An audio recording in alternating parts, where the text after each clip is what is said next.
Welcome to Democracy Now!, democracynow.org, the War and Peace Report. I'm Amy Goodman. President Biden announced Thursday the United States will begin blocking migrants from Haiti, Nicaragua, and Cuba from applying for asylum if they're apprehended crossing the U.S.-Mexico border outside of ports of entry. The asylum seekers will instead be expelled to Mexico without due process as part of an expansion of the contested Trump-era Title 42 pandemic policy.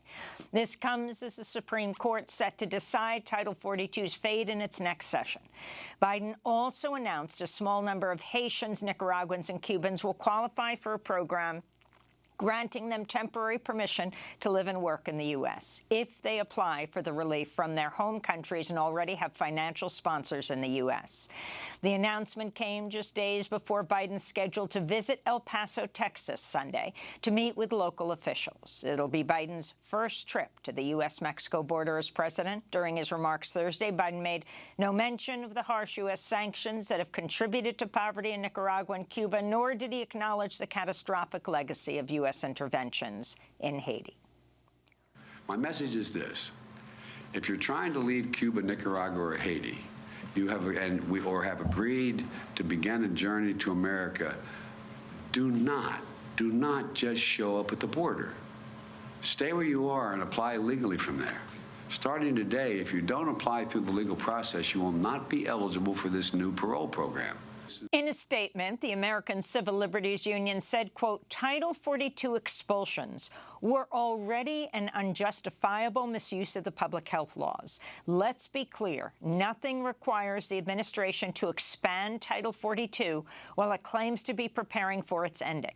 There is simply no reason why the benefits of a new parole program for Cubans, Nicaraguans, and Haitians must be conditioned on the expansion of dangerous expulsions, the ACLU said.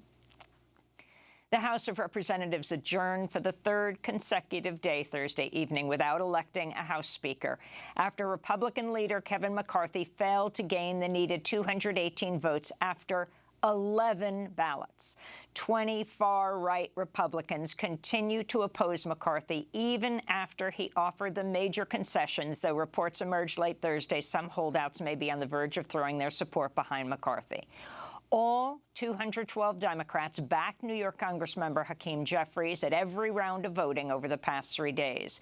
Until a House Speaker is elected, no member of the House of Representatives can be sworn in. We'll have the latest on this story after headlines. President Biden is delivering a speech today to mark the 2-year anniversary of the deadly January 6 Capitol insurrection. Biden will also award presidential citizens' medals to 12 people who responded to the insurrection and Trump's attacks on democracy after the 2020 election. Among them, Ruby Freeman and Shay Moss, a pair of mother-daughter election workers from Georgia who received death threats and torrents of online abuse from Trump supporters. President Trump again attacked them this past week on social media.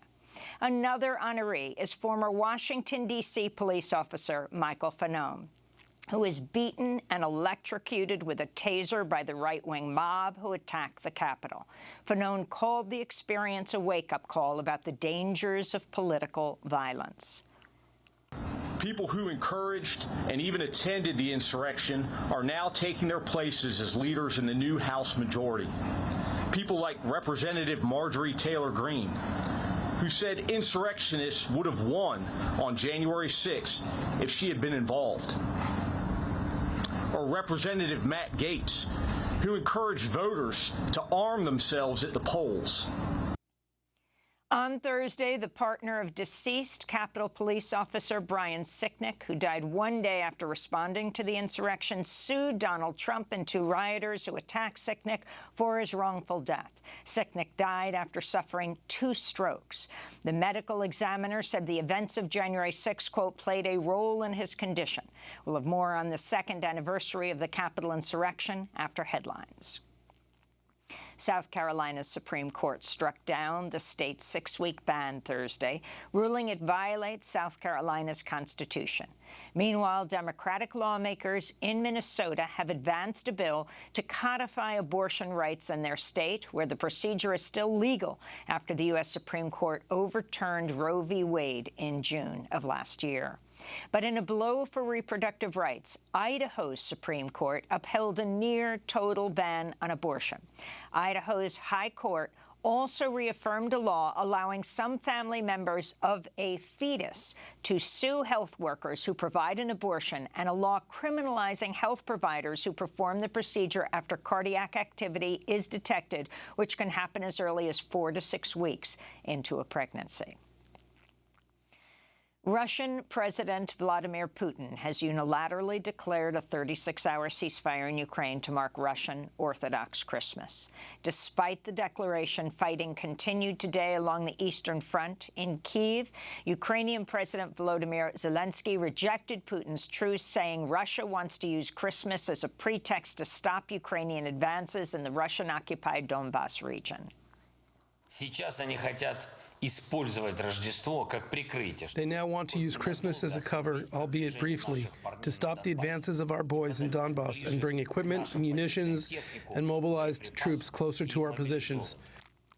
United Nations Secretary-General Antonio Guterres said Thursday he would welcome any truce in Ukraine during Orthodox Christmas, but warned talks between Moscow and Kyiv to bring the war to a permanent end are not yet possible. I think we are still not in a situation where we can see peace in the immediate horizon. Peace that we believe will have to come one day, and peace based on the UN Charter and international law. Guterres' remarks came after Turkish President Recep Tayyip Erdogan offered to mediate an end to the war in Ukraine. This week, the U.S., Germany, and France announced plans to supply Ukraine with armored combat vehicles, including French-made light tanks and U.S.-made Bradley fighting vehicles. The 50 Bradleys would be part of a new U.S. military aid package to Ukraine worth nearly $3 billion.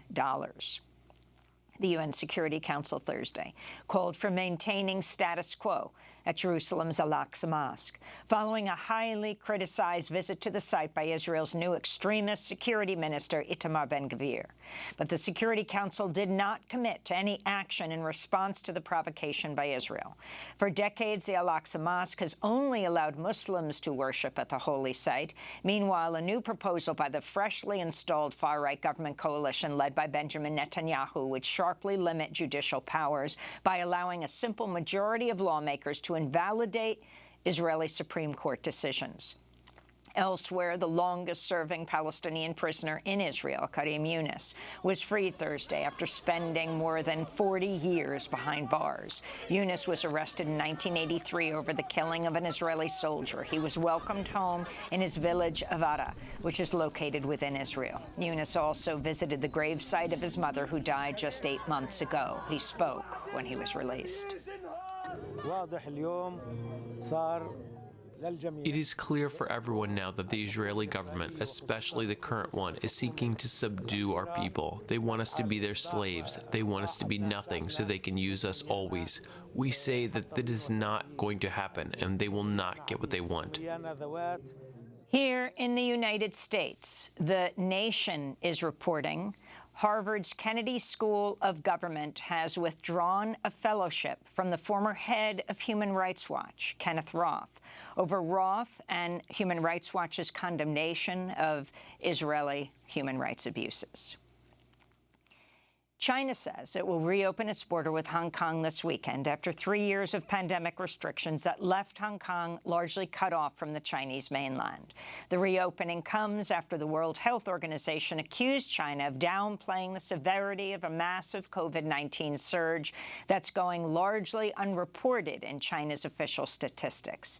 This is the WHO's Emergencies Director, Mike Ryan. We believe that the current numbers being published from China underrepresent the true impact of the disease in terms of hospital admissions, in terms of ICU admissions, and particularly in terms of deaths. China has been reporting daily COVID deaths in the single digits, even as experts say it's in the midst of a surge that could kill hundreds of thousands of people. Meanwhile, the European Union has urged member nations to require travelers from China to show proof of a recent negative coronavirus test and suggested governments should expand genomic surveillance at airports for new coronavirus variants. Chinese officials rejected the restrictions as discriminatory and politically motivated. They also denied underrepresenting the severity of China's COVID outbreak. In Utah, 8 people were found dead at a home in the town of Enoch on Wednesday in an apparent murder-suicide. Authorities say 42-year-old Michael Haight fatally shot his mother-in-law, his wife, and their 5 children before turning the gun on himself. The killings came 2 weeks after Haight's spouse filed for divorce. According to the Gun Violence Archive, there have already been 12 mass shootings in the United States since the start of the new year. And here in New York, Uber drivers held a one-day strike Thursday as they continue to demand the ride-hailing corporation drop its lawsuit aimed at blocking a pay raise approved by the Taxi and Limousine Commission. It's the second 24-hour strike by Uber drivers since wage increases failed to go into effect in December. Democracy Now! Spoke with Bhairavi Desai, the executive director of the New York Taxi Workers Alliance, at a picket line outside Uber's New York headquarters Thursday. This was a raise that was in the hands of the drivers. The City of New York voted on it after almost a year of public hearings. Uber, in the middle of the night, snatched this raise out of the drivers' hands to put it in their own pockets. Meanwhile, in the same lawsuit Uber's filed to stop this raise for the drivers, they've admitted that they've been charging the public in New York City 48% more since 2019. You know, the only ones that haven't gotten this increase are the drivers, and they're the ones that really desperately need it. And those are some of the headlines. This is Democracy Now!, democracynow.org, The War and Peace Report.